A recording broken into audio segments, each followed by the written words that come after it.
Arrived in Paris to attend the COP21 Summit.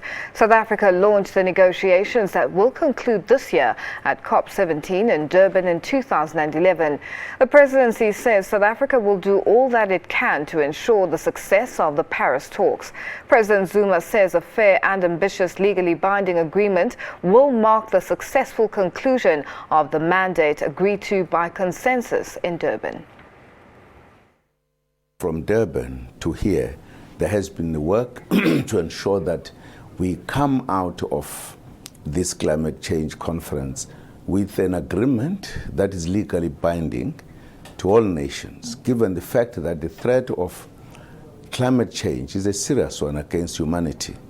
And we need to agree that for us to save humanity, we need to move together. We need to agree. In other words, we need to put aside the interests or national interests of different countries. We've got to put the interests of the people globally. We are therefore hoping that at the end of this, the outcome should be the outcome that is acceptable by the citizens of the world. It should not go according to what others think, because if we do so, you are actually playing a very dangerous game, because it means the changes that are being brought by the emissions will actually move, and they could even destroy humanity. And I think it's a matter of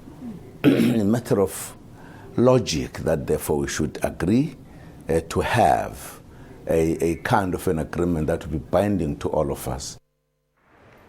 President Zuma will also be officiating at the meeting for leaders in Paris in his capacity as president of COP17.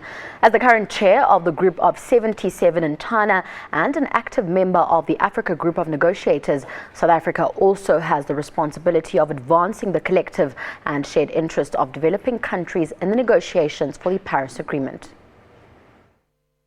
Currently, South Africa is chairing the G77 plus China, which is the overwhelming majority of the world. They are speaking in one voice right now. They've got the same view, so you have got a very huge opinion that South Africa is supposed to lead as we are coming here to say this is what the G77 plus China is saying. So I think these two elements are the ones that have raised the kind of expectations of what South Africa could do here. Climate rallies were held across